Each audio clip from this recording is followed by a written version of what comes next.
ഇന്ന് ക്ലാസ്സിൽ മലയാളം ടീച്ചർ ഞങ്ങളോട് നിങ്ങളുമായി എന്നും അടുത്തിടപഴകുന്ന ഒരാളെക്കുറിച്ച് ഒരു കുറിപ്പ് തയ്യാറാക്കാൻ പറഞ്ഞു.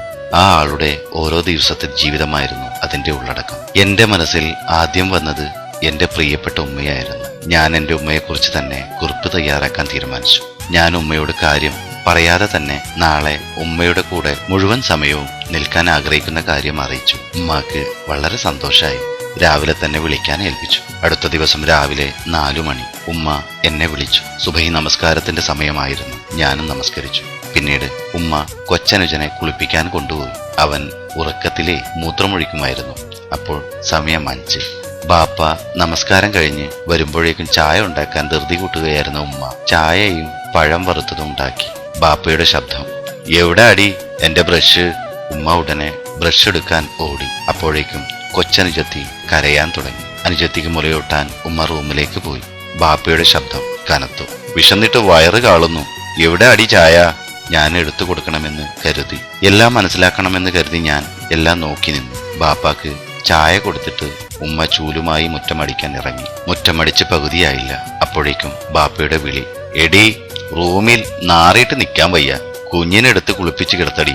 ചൂൽ നിലത്തിട്ട് ഉമ്മ റൂമിലേക്ക് നടന്നു. അനുജത്തിയെ കുളിപ്പിച്ച് പമ്പേഴ്സ് മാറ്റിക്കൊടുത്ത് വീണ്ടും ചൂലുമായി മുറ്റമടി തുടങ്ങി. അത് കഴിയുമ്പോഴേക്കും പ്രാതൽ പാകം ചെയ്യാനുള്ള തിരക്കിലായി.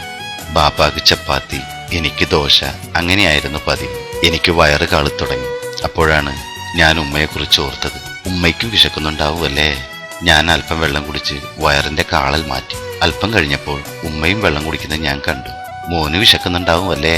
അറിയാതെ എന്റെ കണ്ണ് നിറഞ്ഞുപോയി. ഉമ്മ കാണാതെ ഞാൻ കണ്ണു തുടച്ചു. അപ്പോഴാണ് ഉമ്മ വിശപ്പോടെയാണ് ഈ ജോലിയെല്ലാം ചെയ്തു തീർക്കുന്നതെന്ന് മനസ്സിലായി. ഇന്നു മുതൽ എനിക്കും ചപ്പാത്തി തന്നെ മതി ഉമ്മ. വീണ്ടും ബാപ്പയുടെ ശബ്ദം, എടി എന്തെടുക്കുക ഇത്രയും നേരം? എനിക്ക് ടൗണിൽ പോകാനുള്ളതാ. അപ്പോഴേക്കും ബാപ്പയുടെ ഉമ്മ എഴുന്നേറ്റ് വന്നു. മോളെ, ഇച്ചിരി ചായ വേണമായിരുന്നല്ലോ. ഉമ്മ ഞാൻ ഉണ്ടാക്കി കൊടുക്കാം. നീ എന്താ പെണ്ണാ അടുക്കളയിൽ കയറാൻ? ചപ്പാത്തിക്കിടയിൽ ചായ ഉണ്ടാക്കി നൽകി ഉപ്പയുടെ ഷർട്ട് ഇസ്തിരി ഇട്ട് കൊടുക്കാൻ ഉമ്മ പോയി. പോകുന്നതിനിടയിൽ എനിക്ക് ചപ്പാത്തിയും കറിയും എടുത്ത് തരാൻ ഉമ്മ മറന്നില്ല. എന്റെ പൊന്നുമ്മ കഴിക്കാതെ ഞാൻ എങ്ങനെ കഴിക്കും? ഉമ്മ വരുന്നത് വരെ ഞാൻ കാത്തിരുന്നു. എന്തേ മോനെ, നീ തിന്നില്ലേ? ഉമ്മ ഇപ്പൊ ദോശ ചുട്ടുതരാട്ടോ. എനിക്ക് പൊട്ടിക്കരയണമെന്ന് തോന്നി. എനിക്ക് ഇത് തന്നെ മതി ഉമ്മ. ഞാൻ ഉമ്മാനെ കാത്തുന്നതാ. ഞാനും ഉമ്മയും ചപ്പാത്തി കഴിച്ചു. കഴിഞ്ഞ ഉടനെ അലക്കാനുള്ള വസ്ത്രവുമായി വന്നു. അലക്ക് മെഷീനിലിട്ട് വീണ്ടും ചൂലുമായി വീടിനകം വൃത്തിയാക്കാൻ തുടങ്ങി. അത് കഴിയുമ്പോഴേക്കും ഉച്ചയൂണിന് മത്സ്യവുമായി പാപ്പ എത്തി. മീനെടുത്ത് മുറിക്കാനൊരുങ്ങുമ്പോൾ ഉമ്മാമാന്റെ ശബ്ദം, മോളെ ഇജ്ജ് കുറച്ച് വെള്ളം ചൂടാക്ക്, എനിക്കൊന്ന് കുളിക്കണം. എല്ലാം കഴിഞ്ഞ് ഭക്ഷണം ഉണ്ടാക്കി കഴിച്ചു. പാത്രങ്ങൾ കഴുകി ഉമ്മ നമസ്കരിക്കാൻ പോയി. ഞാനും നമസ്കാരം കഴിഞ്ഞ് വന്നപ്പോൾ സമയം വൈകുന്നേരം 4:30. ഉമ്മ ക്ഷീണം കാരണം കിടക്കുകയായിരുന്നു. എനിക്ക് നല്ല ക്ഷീണം അനുഭവപ്പെട്ടു. അല്പം കഴിഞ്ഞപ്പോൾ കോളിംഗ് ബെല്ല് ശബ്ദം. ഉമ്മയെ ശല്യം ചെയ്യേണ്ടെന്ന് കരുതി ഞാൻ വാതിൽ തുറക്കാൻ പോയി. അപ്പോഴേക്കും ഉമ്മ വാതിൽക്കൽ എത്തി. വന്നത് വിരുന്നുകാരായിരുന്നു, ബാപ്പയുടെ ബന്ധുക്കൾ. ഉമ്മ പുഞ്ചിരിയോടെ അവരെ വരവേറ്റു. ശല്യങ്ങൾ വരാൻ കണ്ട സമയം എന്ന് എന്റെ മനസ്സ് മന്ത്രിച്ചു. അവർ പോയി കഴിഞ്ഞപ്പോൾ രാത്രി ഭക്ഷണത്തിനുള്ള ഒരുക്കങ്ങൾ ആരംഭിച്ചു. എല്ലാം കഴിഞ്ഞ് കിടന്നുറങ്ങുമ്പോൾ സമയം രാത്രി 11.